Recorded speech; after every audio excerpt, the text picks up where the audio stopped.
What's going on, guys, and welcome back to another episode. Welcome back to another Honda series. I'm here with Louis. Louis, thank you for coming out. Always, brother. And bringing out the beautiful ITR that we have back there. So let's get this episode going. Quick words from the sponsors here at Acura Pembroke Pines for sponsoring the video. Acura Pembroke Pines, link below. Make sure to check it out. And let's get it started because we have some great content today. Let's do it.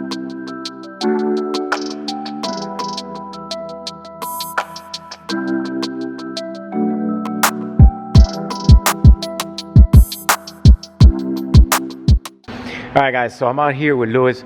Louis, so what do we have here? What year is this Integra Type R? So over here we're looking at actually a car that is very special to me. It's actually my first Type R.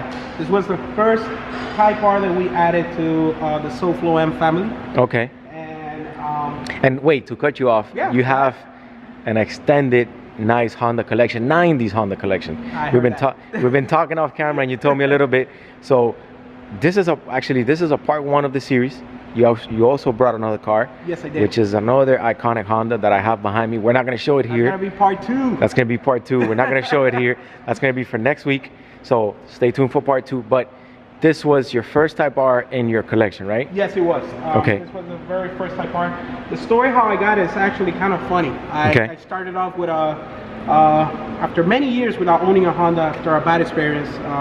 Sadly, my last Honda got stolen, and obviously I waited another 10 years until I had a storage to be able to get another Honda. So I started my collection in 2000, actually like 2 years ago, with a 2000 Acura Integra GSR. Okay.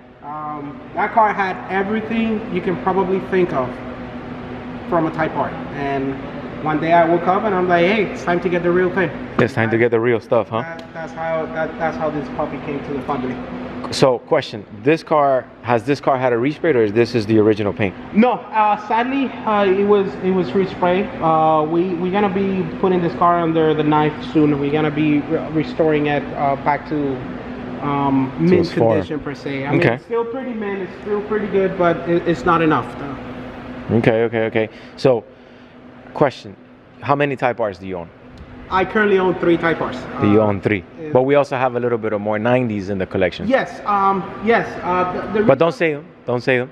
No, don't say them. We're not gonna say them, but I can definitely say that I'm a big fan of analog cars. I like to feel vibrations. I like to feel feedback whenever I'm driving.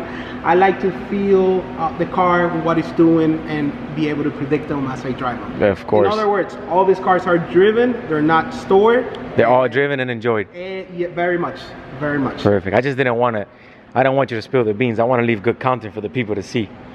So I want to go ahead and introduce somebody who is your tech, your master tech, the person that works in the car. But I want to go over the car with him. Let's go ahead and get into the engine right away. Awesome. And let's jump into it. Awesome.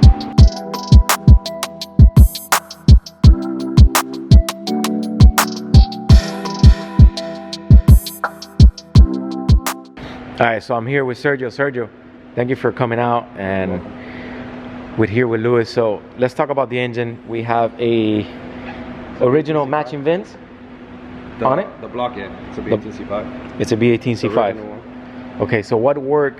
And I kind of want to just leave that to you. What work have you guys done to this engine? It's just literally cams, Pro Tools. It's got Bosman's retainers, heights of replica headers. Low fat ported manifold, low fat intake, 3-inch exhaust. No, 2.5. I'm sorry. 2.5-inch exhaust. CC injectors, E85, Honda S300. So this was on E85. Yeah. Yes, it is. Yes, okay. It is. So does it become a little hard for you guys to get the E85 where you buy? Not really, because the storage facility where we keep the cars, it has an E85 gas station right next to it. So it's actually very convenient. So it's very convenient for you guys. And remember, this car is driven. This is not a car that stays there collecting dust. This is a car that is driven at least once a week. Wow. Okay. So man, you definitely enjoy the car. So very clean setup. You said it's going under the knife, right? Yes. The future plans for the car is going to be pretty much changing some of the trims of it. Also, we're gonna be respraying it, making sure it goes back to how it came up from the factory. Okay. So what I can see here is that as of now, it's very OEM. It's very clean. Keeping it very original for now. That is correct. Until it goes under the knife, which that will be another episode. Yes, that is correct.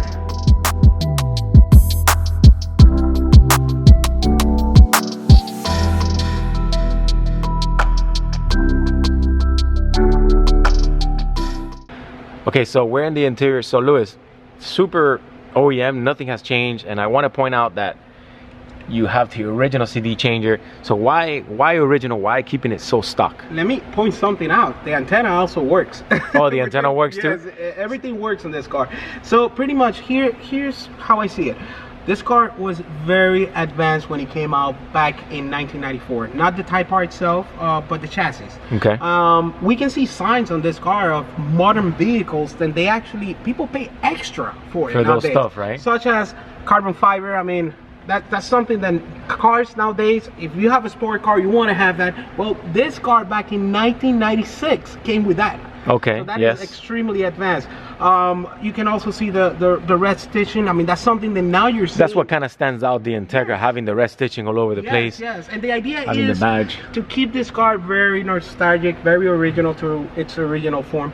So my grandkids, when they get in, they can see what I had passion for when I was younger, and this is what it's all about. And you're planning on keeping it till that long? Well, I don't have any plans to getting rid of her. I mean, that's I'm really why attached to her. That's why at the end of the day we build to keep these cars, and I mean, if I ever have one of these, I don't think I'll ever have a timestamp when I'll ever sell it, because this is such an iconic car for Honda that, you know, the older they get, the harder they come to find. It is. The higher the price they get, and it's, like I said, it's such an iconic car for Honda, and for you to keep it so OEM and so clean, it's props to you, man, for keeping it so clean. Thank you very much. So yeah, man, let's move to the back of the car. Let's go to the trunk area. Let's do it. do it. So Louis, we're in the back of the car. Everything, again, stock. You got the cover here, and then just everything is in OEM condition with the strut bar and everything, huh? Yeah, this actually is the strut bar that came from factory on only Type Rs. Okay. And believe it or not, very few Type Rs I see nowadays with her still on. They kind of take them off, right? I don't know why, and it's such a cool feature. It's very original, because usually the strut bar you always see it here. Does the JDM one, and I'm probably gonna get roasted in the comments, I just kind of getting back, does the JDM one bring the strut bar in the back? It's not a bad question, actually. It's a great question. Only the Type RX. It was the Integra Type R, which is it's like on a special trim, and that one does bring it. And I believe that the ones that are not Type RX, it has to be like an option. It's an option. It's an option you can get. It's not a stock a standard feature. Not for all of them, except that model. So if you decide to get it, then you could always just take that cover off and you can run it. Well, actually, on the Type RX, this cover is modified and it has the holes for it. And so it looks completely stock, and then it has the strut bar that goes side to side. Yeah, because I've seen it, but that's good that you cleared it up, because I didn't even know. Okay. Yes.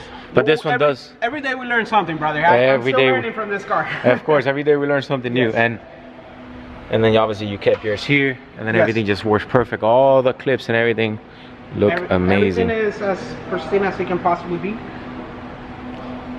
Everything original. You go to the back of the car, paint and everything. Got all the lips around. Stock wheels. What tires are you running here? I see you're running some Needles. Neogens? Neogen, yes. Believe it or not, this car struggles with traction. So this car is making roughly, being conservative actually, we have never dyno tested it, but it should be making somewhere between 215 to 230 horsepower to the wheel on a. So it's definitely struggling with traction. Yes, it does. So those tires, what I like about them is that they're similar to the stock side, and they grip better. We don't have traction, but we are not also dealing with the noises that our Triple H tire or race compound tires make. It's a very stock and smooth ride. Okay, so it doesn't make a lot of noise. That's no, good. they do not. And at the same time being grippy. Yes. And helping you out. The car really likes them. Nice.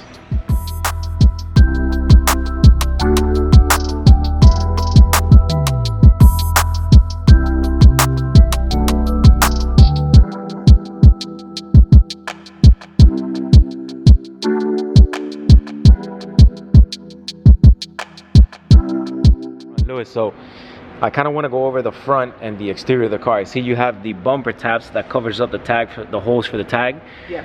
And you have the red Acura badge, and you have the optional lip kit. So tell me a little bit about. Yeah, well, this is the optional side skirt, and it also has the optional rear balances. Optional rear balance. Pretty much, this car is optional to the max that you could get back in 2001 an Acura Integra Type R. Coming out of the dealer. Exactly. That is So correct. I also want to point out that you make some horsepower in this car, but you also drive this car very comfortably. Yes, I do. I actually kept the power steering, and I kept the AC. The car also has a heater, and if I drive it every day, it needs to be comfortable. It needs to be able to give me enjoyment. I don't want to make a sacrifice where I don't feel comfortable in driving the car to get an extra 2 or 3 horsepower. Nah, it's not. I don't think it's worth it. It's not. We have the original strut bar here. So this is kind of like the one that comes in the back, but the one in the back, it's a little bit more lifted here, I think. Well, this is standard on the Type Rs, on the American Type Rs. The front strut bar, not the rear. Not the rear, but the rear one for the Type RX comes. I think it's a little bit more lifted here when it comes to this part. On the rear, yes, it is. But it's kind of the same thing, very thick and with the badge. That is correct. Also, Nice. the car has ABS system. I'm telling you, everything works on this car. Everything is just how it was meant to be from Acura back in 2001, with the exception of the extra horsepower that we're making when we did the fresh up on the engine. Some of the mods. Yes. And you're running spoon. That is correct. Spoon wires here. Spoon spark plug wires. Yes. You can see the badge there, V18C5. Matching transmission VIN? Or is it a different transmission? No, that is actually a different transmission. Okay. It had to be replaced. Actually, one of the hardest things to keep from factory in this car is the transmission, because they tend to break a lot. Oh, okay. And sadly, that was the situation with this one, but we went ahead and we replaced the transmission with a JDM 4.4 final drive Civic Type R with the LSD, which is exactly the same as the American transmission that came on this car from factory. Gotcha. And it has LSD. Okay. Yes, it does. Nice.